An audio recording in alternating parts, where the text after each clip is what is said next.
Page Tunes Red.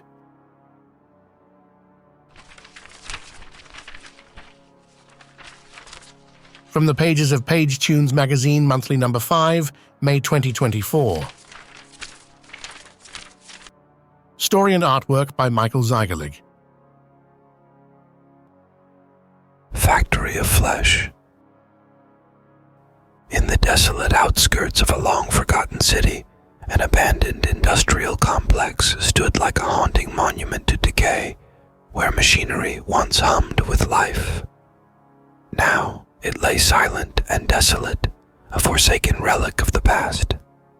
Deep within the corroded halls of this forsaken place lurked the clandestine Factory of Flesh, a sinister laboratory where the mysterious Dr. Victoria Hart conducted her grotesque experiments in biomechanical augmentation. Here, in the shadows of forgotten machinery, she toiled away, pushing the boundaries of science and ethics. But the silence of the abandoned complex was shattered one fateful day as a team of soldiers and investigators descended upon it. Their arrival was like a thunderclap in the desolation.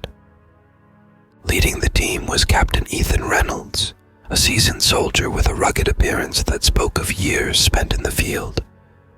His steely gaze and commanding presence marked him as a natural leader, one who inspired loyalty and respect in his colleagues. By his side stood Lieutenant Sarah Carter, a sharp-witted officer whose keen intellect matched her beauty. With her piercing blue eyes and blonde hair pulled back into a tight bun, Sergeant Marcus Ramirez was the muscle of the group, a burly man with a no-nonsense attitude and a knack for handling any situation that came his way. His dark eyes held a glint of danger, hinting at a past filled with action and adventure. Private Jackson Lee was the team's tech whiz, a young prodigy with a genius-level IQ and a passion for all things electronic. With his wiry frame and perpetually messy hair, he might have seemed out of place among the hardened soldiers, but his skills were invaluable in the field. As the team ventured deeper into the abandoned complex, they encountered evidence of Dr. Hart's gruesome experiments, twisted amalgamations of flesh and machinery suspended in tanks of bubbling fluid. The sight turned their stomachs and strengthened their resolve to bring an end to the doctor's twisted work. With their nerves on edge and their weapons at the ready, the team pushed forward. As the team of soldiers and investigators ventured further into the abandoned complex, they found themselves immersed in a labyrinth of corridors. These passageways were lined with tanks filled with bubbling fluids, their eerie glow casting long shadows on the rusted walls, accompanied by the scent of chemicals, suffocating and acrid. Rows of metallic tables adorned with surgical instruments stretched out before them, gleaming dully in the dim light. Each table seemed to tell a story of pain and suffering, a testament to the twisted experiments that had taken place within these walls. The sight was horrendous, the grotesque tableau of flesh and steel seared into their minds. The whole space seemed surreal, almost alien in its design. Machinery hummed softly in the background, a constant reminder that production once thrived within these decaying halls. As they pressed on, the team uncovered more evidence of Dr. Hart's twisted experiments. They stumbled upon rooms filled with grotesque creations, the horrific fusion of human tissue with cold steel.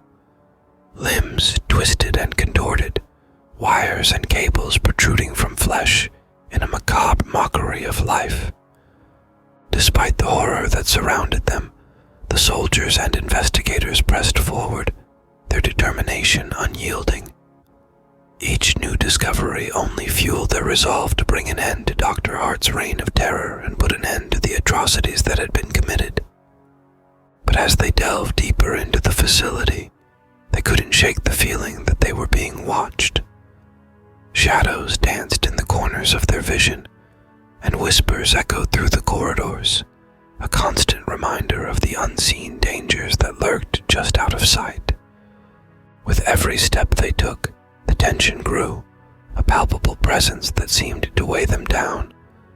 But still, they pushed forward, driven by a sense of duty and a desire to uncover the truth behind the horrors of the factory of flesh.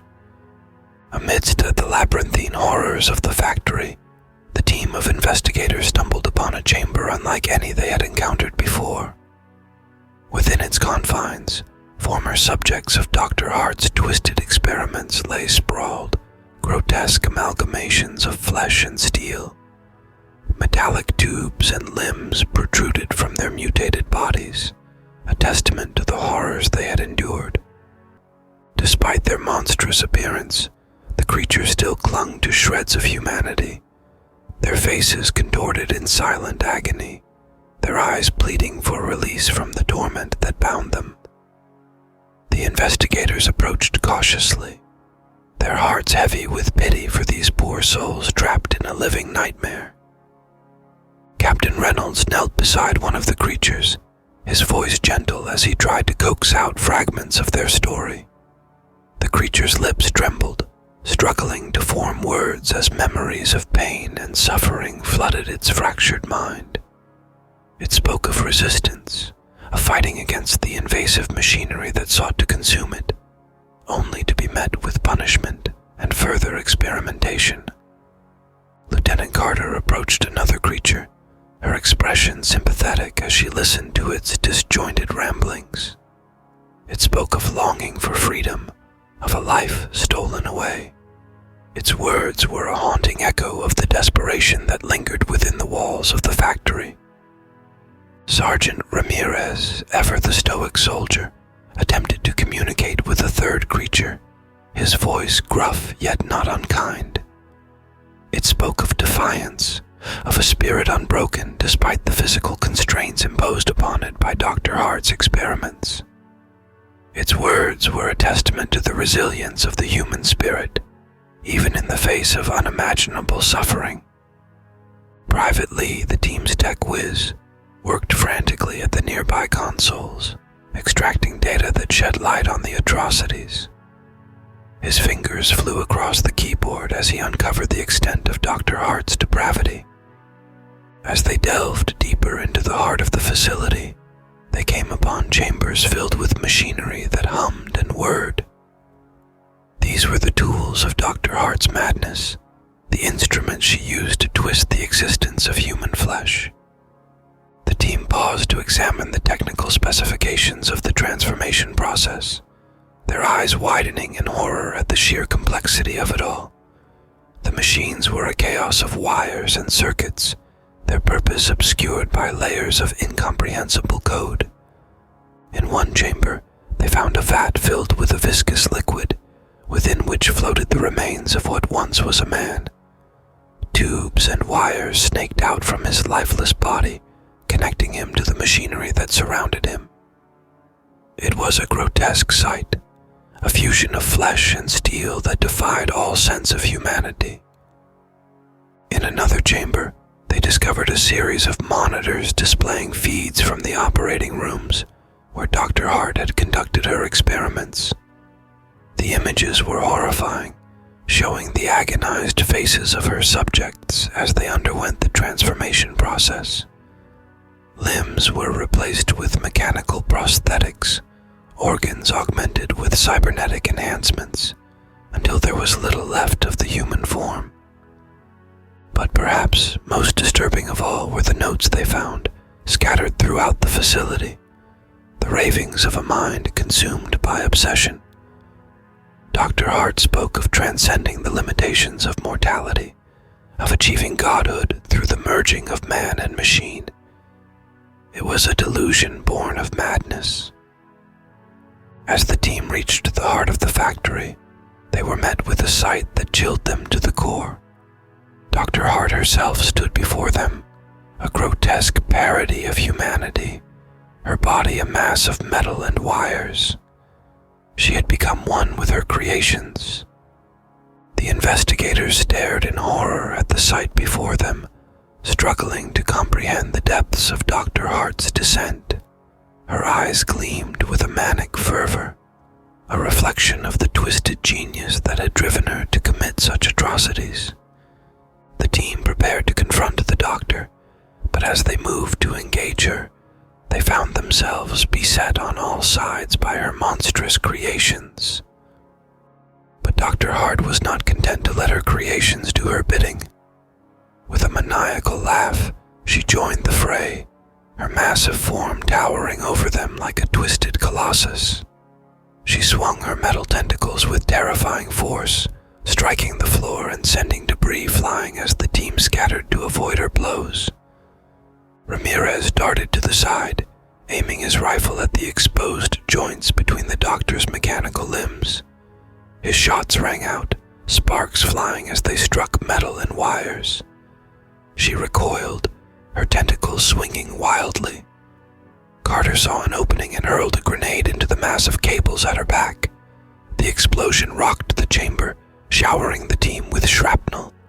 But Dr. Hart remained standing, her form only slightly dented. "You miserable insects," she bellowed, her distorted voice echoing through the factory. "I will reshape the world in my image." With a mighty swing, she lashed out, catching Carter across the shoulder and sending her tumbling to the ground. Captain Reynolds dashed forward, wielding a combat knife as he hacked at one of her flailing limbs, severing a cluster of wires that powered her main arm. The appendage fell limp, sparking and leaking hydraulic fluid. She screamed in fury as her tentacles locked up, jerking uncontrollably. The team moved in, their blows striking true against the fragile connections between flesh and steel. With each strike, Dr. Hart's delusions of grandeur crumbled, revealing the frail humanity buried beneath her mechanical armor. She lay defeated at their feet, her massive form reduced to a shattered husk. Her eyes flickered weakly as she gazed up at them, her breath ragged. "You think this will stop me?" she rasped, her voice a guttural croak. "I will return." The team ignored her threats as they kept fighting the surreal army, the macabre collage of metal and flesh, adorned with an array of blades and guns protruding from every conceivable angle. Some resembled humanoid figures, their once human features now distorted by the cold embrace of machinery, while others appeared as grotesque hybrids of man and beast, their primal forms fused with steel and circuitry. Their metallic limbs moved with an unsettling fluidity as they advanced, emitting mechanical whirs and clicks that reverberated through the air. Blades glinted in the dim light, and the barrels of guns glowed with an ominous energy. These tragic creations bore silent witness to the horrors inflicted by Dr. Hart's relentless pursuit of power, their innocent faces now contorted in perpetual agony, trapped within their metallic prisons. As they surged forward with a relentless determination, the sight of young children among their ranks sent a shiver down the spines of all who beheld them. These once innocent souls now stood as haunting symbols of the depths of Dr. Hart's depravity, their tender bodies encased in cold steel and wires, their eyes vacant and haunted by the echoes of their stolen childhoods. In their presence, the true extent of the mad scientist's atrocities became painfully clear, casting a dark shadow over the battlefield and serving as a grim reminder of the price paid for her insatiable thirst for dominance. Lee, the tech whiz, stepped forward with a plan. He identified the main power source and access point in the room and set to work, his fingers flying across the keyboard as he entered codes into the main access console. Meanwhile, the rest of the team fought against the relentless onslaught of biomechanical creatures. They aimed their weapon, eyes blazing with determination, as they shot down any creature that dared to approach him. Amidst the chaos, Sergeant Ramirez and Lieutenant Carter were swiftly overwhelmed, their efforts ending as they were crushed and shot down by the monstrosities. As Private Lee entered the final code into the console, a look of shock crossed his face. "Oh my God," he exclaimed, his voice barely audible over the din of battle. "There are so many more." Captain Reynolds looked on in horror, realizing the true extent of the danger they faced. "What? That's too much," he exclaimed, his eyes wide with fear. But Private Lee shook his head, a grim determination in his eyes. "No, you don't understand," he replied. "There are way more resistant bodies here than assimilated ones. It's 72%. I can activate them." With a press of a button, Private Lee activated the resilient brain's access to their biomechanical bodies. In an instant, the tide of battle shifted as the newly activated creatures swarmed into the fray, turning the tables on their former oppressors. As the biomechanical war erupted within the secret laboratory, chaos reigned supreme. The team of investigators fought tooth and nail alongside their newfound allies, including the 4 biomechs they had encountered earlier. Together, they stood against the tide of Dr. Hart's creations, their weapons flashing in the dim light as they battled for their lives. In the midst of the carnage, Dr. Hart herself became a target for her own creations. She screamed in terror as the biomechanical creatures tore her apart, her cries of "Stop, I am your mother," lost amidst the roar of battle. It was a fitting end for a woman consumed by her delusions of godhood. It was shattered by the very creature she had created.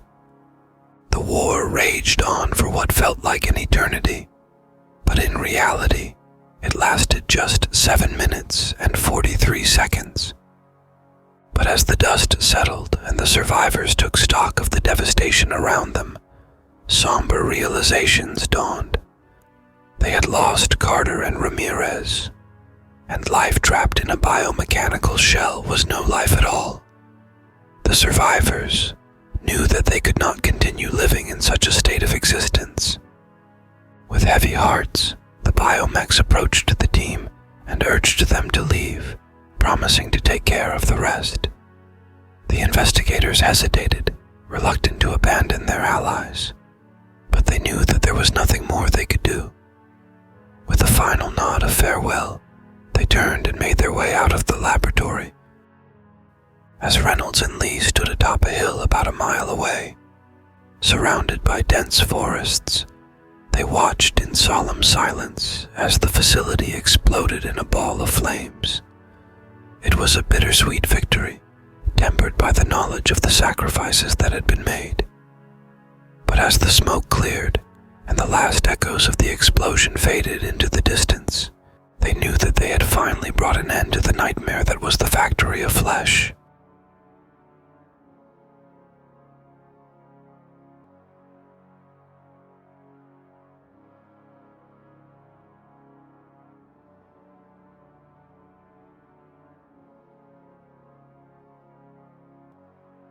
If you've been captivated by the magic of this audiobook, here's how you can immerse yourself even further and support the creation of more enthralling tales for your enjoyment. Unlock the ultimate listening journey with a yearly subscription on pagetunes.com. No interruptions, ad-free, and exclusive access to the full library of audiobooks and ebooks. Download and enjoy captivating stories offline, anytime, anywhere. Whether through subscription or individual purchases, you play a vital role in bringing more enchanting stories to life. Explore the merch store. From cozy hoodies to stylish mugs and much more, every purchase directly contributes to crafting more thrilling tales for your pleasure. Thank you and happy listening.